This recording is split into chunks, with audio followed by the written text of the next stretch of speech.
there is democratic backsliding in evidence in the US. But I think the question has got to be, why did the half the nation vote for him? Yeah, the discussion, authoritarian state, I don't think that's the right question. Yeah, and I respect the room, obviously. I'm not trying to go back on what this discussion is about. But I think he knows that what his policies represent to the 50% that voted for him is more palatable than this discussion about authoritarianism.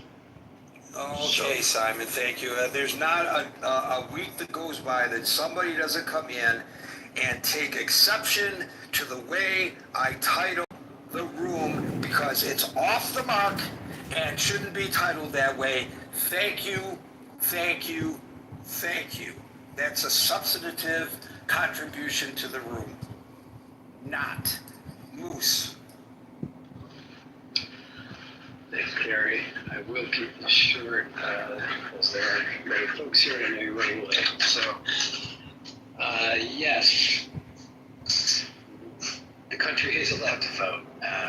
Respectfully to the previous individual, I'm taking voting away. However, I absolutely would say it is a major concern. And if I'm not mistaken, I think part of the sort of regime, if you will, authoritarianism, is not really dealing with dissent very well. And the example you gave of him actually threatening to deport the man who gave him $250 million, if that's not you're with me or against me, I'm not sure what else is. And of course, there were how many DOJ investigators were that had the audacity of doing their job and investigating him as they would any president for January 6th involvement. All gone, cleared house. It's like first week, I think, they were all fired. So yeah, 100%. So maybe the challenge to the title of the room is that I just used the term authoritarian. I should have said dictatorship, because that's what dictatorships do. They purge themselves of allies who they view as dissenting.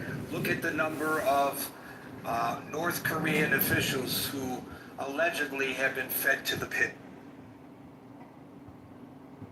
Exactly. Literally. Thank you for clearing that up for us. It's very beneficial. Christy. Thanks, Gary. I have a couple of points that I wanted to make. One is to answer your question, not yet, but possibly soon. I think that there's a lot of factors in my observation of the years that have contributed to the rise of this possibility. I think both sides, Democrats and Republicans, are both authoritarian in their own different ways. And then our country split 50-50 as to which version of that they want. And, social democracy is one form of authoritarianism. I mean, there's, whether it's how you want to be taxed or what kind of control you're willing to live under on each side of the aisle is both like economically, also socially. I'm pretty liberal, but there are many people in this country who do not want to be politically correct and told what their free voice can say.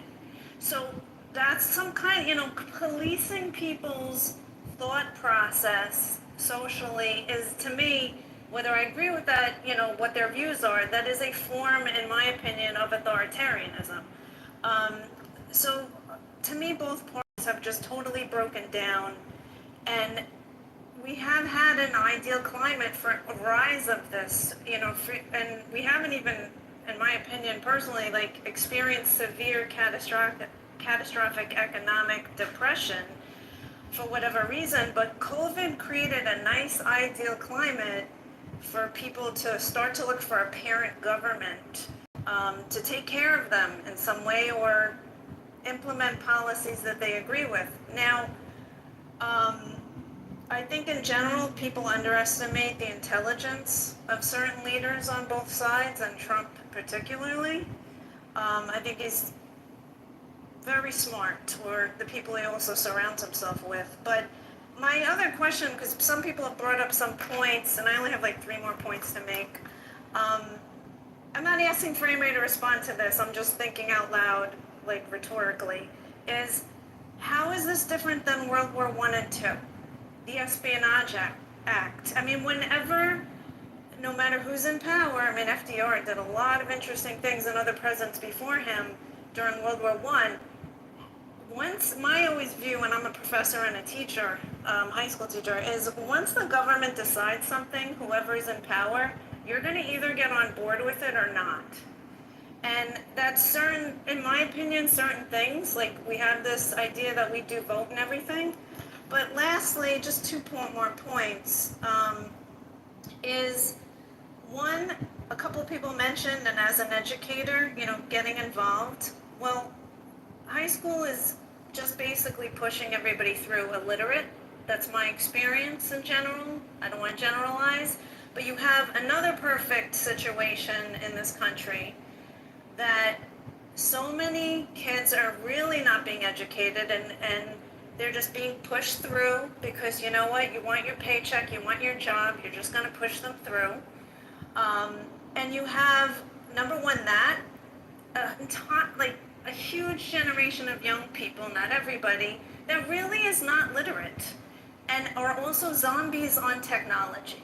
So for me, I could see like, wow, it is a perfect recipe. As much as there's young people getting involved and protesting, to the points that other people made earlier, you have a mass generation that has no clue. No clue. And I don't either. I was, in some regard, but a lot more life experience.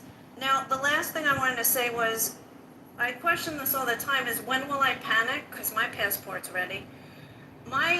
I will panic when the Supreme Court overturns gay marriage. If they do, and I hope they don't.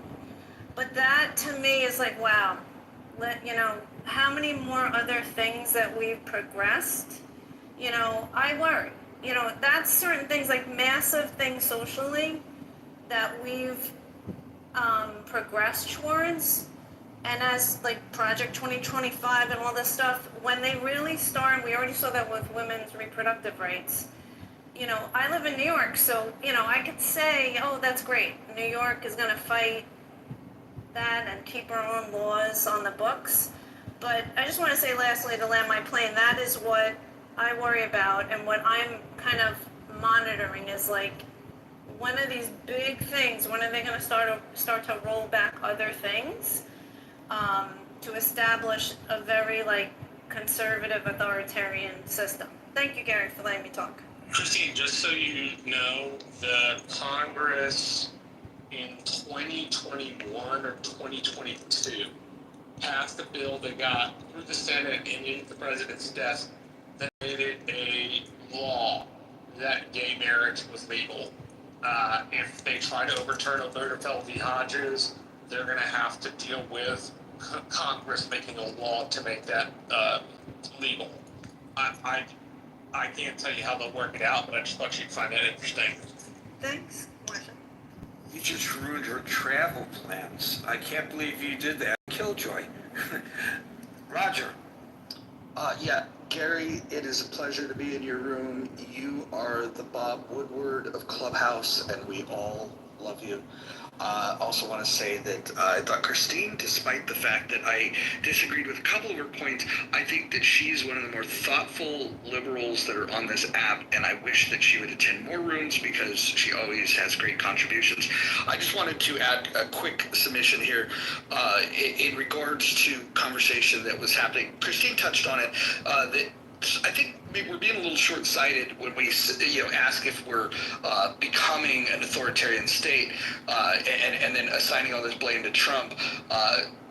one of your mods, Scott, who I love dearly, he said that this is unprecedented, and I just like to talk about how it's not unprecedented, and that how we've always had authoritarian, instincts and behaviors from presidents. And I'll just run through a few very brief ones, and then I will remove myself from the stage. Harry Truman attempted to seize private steel mills during the labor strike. It was ruled unconstitutional in Youngstown versus Sawyer. Barack Obama targeting killing of a U.S. citizen without a trial. I'd say that's quite authoritarian. Andrew Jackson ignored the Supreme Court decision in Worcester versus Georgia and forced Cherokee removal. Trail of Tears, if you guys want to look it up. And then if you go into John Adams, the Alien and Sedition Act. I mean, we were authoritarian before it was hip. He criminalized speech that was critical of the government, allowed for deportation of non-citizens that he deemed dangerous. Particularly, he suppressed the political opponents, mainly the Jeffersonian Republicans, which actually led to him not being reelected, which was pretty cool. George W. Bush authorized warrantless wiretapping of Americans, bypassing the courts, created Guantanamo Bay Detention Center, which held people without trial for years, and used enhanced interrogation techniques, which some people would refer to as torture. Richard Nixon had an enemies list and abused federal agencies. I don't think we have to go too deep into Richard Nixon to know what his problem was, but he did turn the state power into a tool of personal vengeance. Everybody knows that. Woodrow Wilson, Espionage and Sedition Act, which Christine brought up, which criminalized anti-war speech and dissident versus during World War I. Eugene Debs, you would think that somebody like myself, a capitalist, would support the fact that Eugene Debs was sentenced to 10 years for speech, but no, I'm consistent in my defense of free speech, and even a socialist like Debs, I think, was unfairly jailed. I think that's a clear example of authoritarianism. Franklin D. Roosevelt, the guy interned Japanese Americans, but a lot of you Democrats think that he's the greatest president of all time, based on their ethnicity. Not any individual guilt, no trials, property was seized, but you guys think he's one of the best. And then last but not least, Abraham Lincoln, suspension of habeas corpus. You could say that, there was a civil war going on, but the Chief Justice at the time ruled it unconstitutional, and Lincoln ignored it. I think the point that I'm trying to here is that I agree with Marshall that authoritarianism has been present well before Trump, and there's much more clear examples of authoritarianism. That being said, I do not support the big beautiful bill. I do not support many of the things that Trump is trying to do. I'm glad that Elon Musk is talking about starting another party to challenge and primary the people that will support this bill. And the final statement I will make is that you can't have a bill that is both big and beautiful. It can either be big or beautiful. It cannot be those two things simultaneously. Thank you, Gary. Thank you, Roger. Brent.